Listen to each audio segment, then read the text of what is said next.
Hello, hello. This is Melissa Brown, and I'm so glad to be with you today to talk about a topic that has been coming up quite frequently over, I don't know, the last couple of weeks for sure. And it has to do with the fact that so many women are dying at the hands of their significant other, whether it's a husband, whether it's a fiance, but a romantic partner. Domestic violence is on the rise, and particularly in the Christian community, I think there has been an uptick in the conversation around why women stay and whether or not it is biblical to leave and the whole tension between what it looks like to be loyal to God, loyal to your marriage, in the juxtaposed with what it looks like to be loyal and loving to yourself. And can you be loyal to yourself and still being loyal to God, even if that means leaving a relationship? And so the topic that I want to kind of talk about today is more centered around the question why women in particular stay so long. And I will just say that the reason women stay rarely has anything to do with love. And if you are unfamiliar with me, just to give you a little bit of background, I'm Melissa Brown. I'm also known as the Soul Love Coach.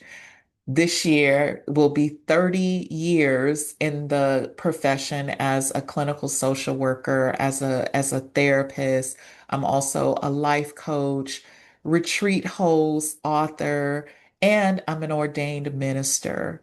And so my joy, my happy place is being able to blend the psychological with the spiritual so that you can follow Jesus, but also be emotionally well. Those two things are not in opposition. They are actually aligned because it is God's will for you to prosper and be in good health, not just health from traditional disease, but emotional dis-ease.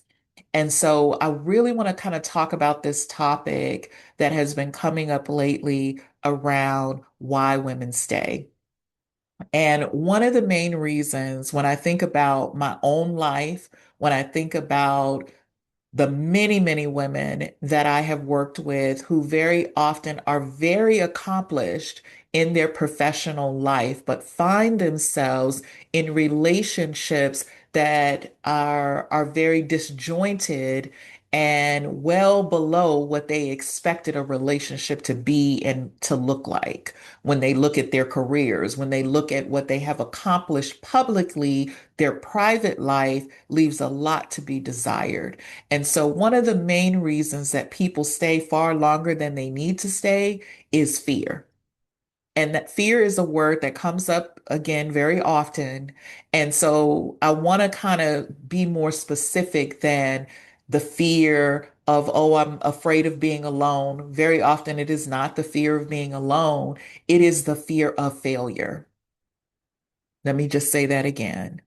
Why women stay too long?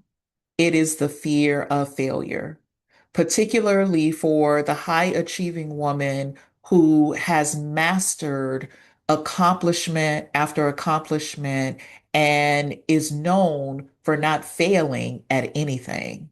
And so to be in a marriage, to be in a relationship that is not working for many women, is a sense of embarrassment. It is a sense of shame because how is it possible for me to elevate to such high levels professionally, but in my private life, somehow I have failed at this. Somehow I can't figure out how to make this relationship work, but I know how to make business work. I know how to make money. I know how to put together a team that is effective. I know how to write policy. All the things that you have learned how to do. And so for many women, it is very difficult to accept that this one thing right here, this relationship isn't working. And so, if there is anything that a smart woman hates more, there is nothing that a smart woman hates more than looking stupid. Hello. Hello. There is, when we have mastered academics, hello, see the degrees on the wall. When we have mastered decision making, when you are the one everyone goes to for wisdom, we get to a place very often that feels like, how come I can't figure this out? I don't want to look like the kind of woman who doesn't make good decisions, because if in every other area of my life I have mastered decision making, how could I have made a wrong pick here? So, this fear of failure, the fear of embarrassment, the fear of what are people going to think of me, the fear of maybe I don't have it all together and other people are going to know it, when again, publicly, it looks like I can do anything. Which brings me to the next point of why women stay too long. And this one may kind of hit you in the gut a little bit. I know it did for me. And the second reason that I would say is misplaced identity. What do I mean by that? Ready for it? God complex. I know a lot of us would probably hate to admit this, but I can say for me, when I really look at my life, when I look at the relationships, my marriage, I had a God complex. Where do you get a God complex? It is the false belief that you can do anything. Again, when you have built your whole identity on never failing, on getting it right, on being a straight A student, on being top tier in whatever your calling and your profession is, it is an easy slip over to get into the place in your relationships that although a person may have a whole lot of issues personally, you can find yourself believing falsely, but believing, oh, I can fix that. Because after all, I know how to fix anything. As a therapist, it is a very fine line. I told you, for me, this is 30 years. I graduated in 1996. And so when I meet people, I have to really be intentional about staying humble, about being surrendered, about remembering that this is God's work and not my work, because otherwise I will have a consultation with a potential client, whether it's a couple, whether it's a professional woman, and she will tell me things that I have heard a million times, and I have to be very careful to not say in from my flesh, from my skill set, from my years in ministry and as a clinician, oh, I know how to fix that. Because when it comes to your personal life, you're going to run up against some things that you don't know how to fix. And hello, marriage is not a rehab center. That is not the place where you rehab your mate. It is not the place where you doing renovations on a person emotionally to make him into what you want him to be. That is called control. In spirituality, when you try to control another person, when you try to make a person be who you want them to be rather than accepting who they are, that is also witchcraft. Like I said, that's a hard word, but it's an accurate word, which is why it doesn't work. Because we're trying to be God. We're putting people on our own version of the potter's wheel, trying to shape them and make them, because instead of getting a partner, we chose a project. Because guess what?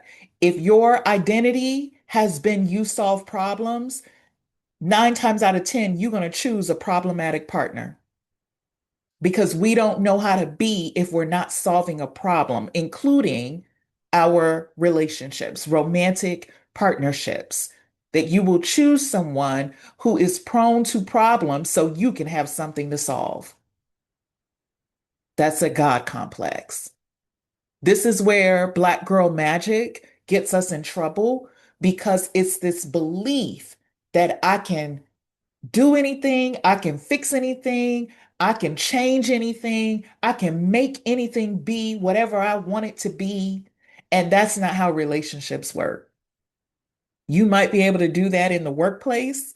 You might be able to work magic with some numbers. You might be able to work magic with a team, with a business plan.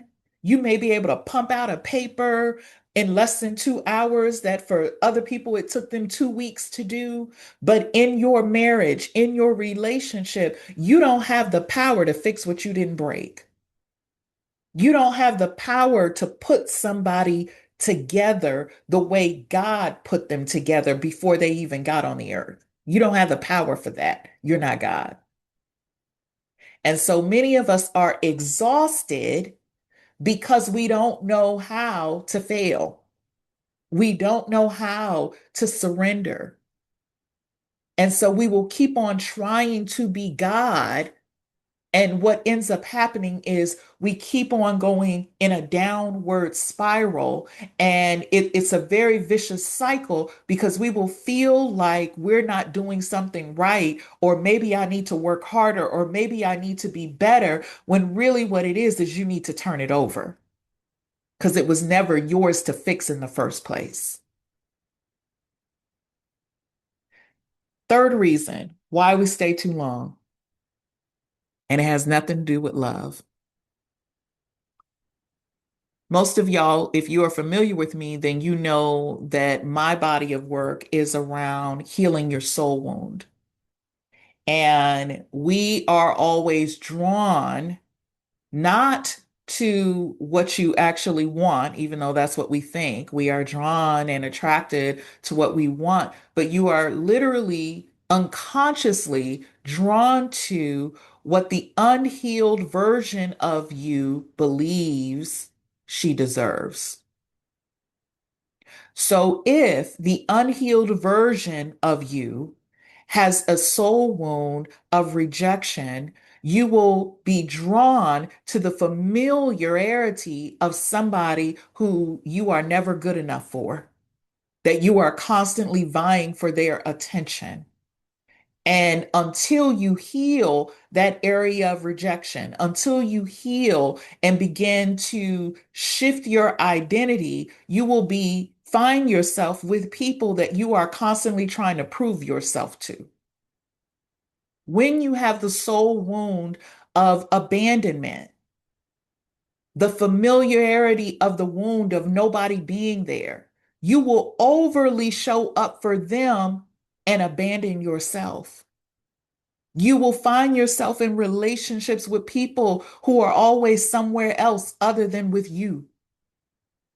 And you will find yourself on the hamster wheel trying to make people show up by overly showing up for others, not realizing that in your over show up for others, you are abandoning you. You are not showing up for you. It is a wound, it is a soul wound that needs to be healed. And we all have them, no matter who you are, no matter how great your childhood was. We all have been wounded. There isn't a person alive, not a human being alive, who has not been wounded by life. The soul wound of emotional neglect will have you overgiving, overperforming, and accepting bare minimum. Why? Because that is your familiar. It is the wound in your heart that has set you up to overperform and underreceive. To think that you got to give yourself away to be loved, that you got to perform, that you got to do something to get something. And finally, the last core soul wound is the soul wound of chaos. And so we are drawn, when you have the soul wound of chaos, you are drawn to people who are full of confusion, full of drama, who always keep you going in circles, even though you crave more than anything safety and stability. And you will continue to find yourself in position where you are trusting somebody else to be what you have already been, but you don't know it. So you will trust other people, you will trust positions, you will trust what looks like power and ignore your own. And so we stay too long because until you heal the wound, you will continually be engaged with the thing that cuts and hurts. And it's an unconscious spiritual setup for you to heal. So for every person that has asked themselves, how did I get here again? How do I, a smart, intelligent woman, keep finding myself here? How come I can't get out of this pattern? And it is because you're not going to get out of the pattern until you heal the wound. So why do we stay? Fear, whether it's the fear of what everybody's going to think, fear of embarrassment, the shame, fear of looking like a failure, because in our world, we don't fail. So if I got to stay for 20 years and make this work just so I can say I win, not realizing how much you lose. Or maybe it's the God complex that I'm going to give us grace that you didn't even set yourself up for because, we're not trying to be blasphemous and act like we're Jesus. We, of all people, wouldn't say that as Christian women. But if everybody has depended on you your whole life, if everybody has made you think that you are like God, that you can solve anything, that you can do anything, that they come to you every time they got an issue, when you get in a relationship that doesn't work, instead of exiting stage left, you will stay so long because in your world, you can fix anything. And God is waiting on you to surrender it. God is waiting on you to yield. God is waiting on you sometimes to go back to the genesis of a thing because the word talks about whom God has put together, let nobody put asunder. And in all of the relationship counseling that I've done, whether it's with couples or individuals, when we start going to the genesis, the root of a thing, half of the relationships we have been in, God did not put together, but yet we want it to work like God did.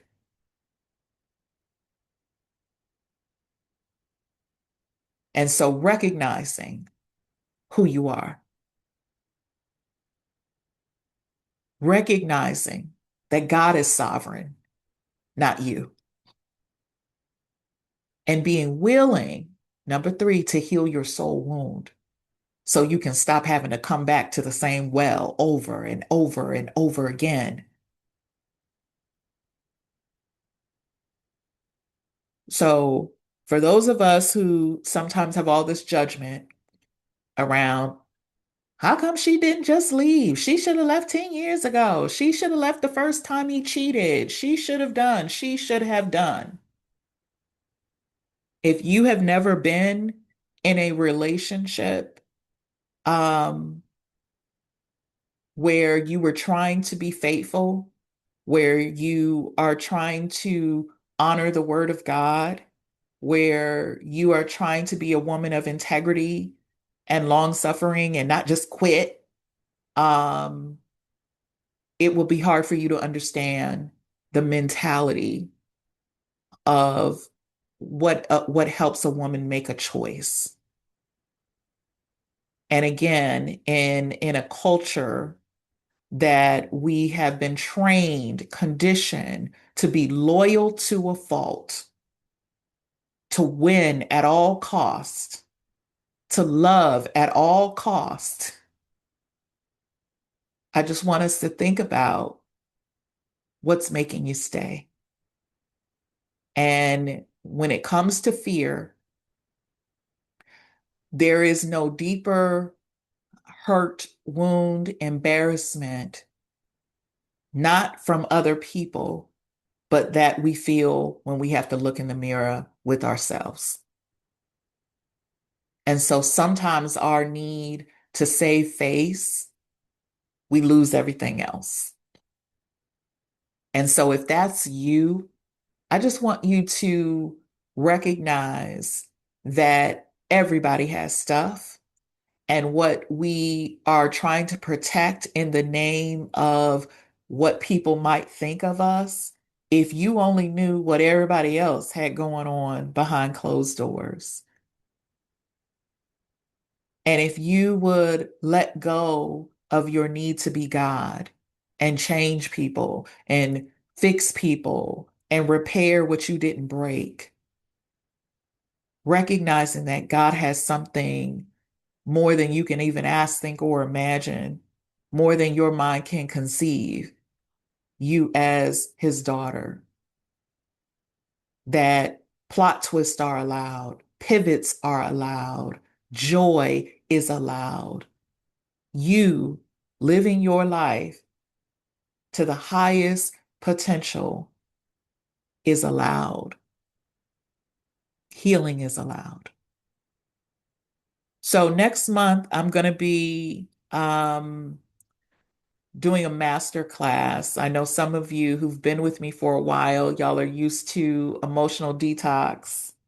And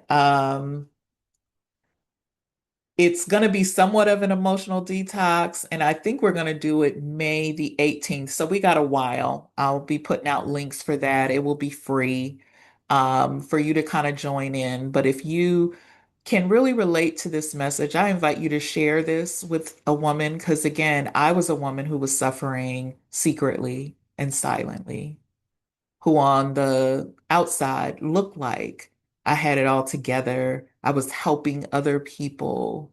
And every single one of these things were active in my own life, were a part of me staying almost 20 years in something that wasn't working for many years.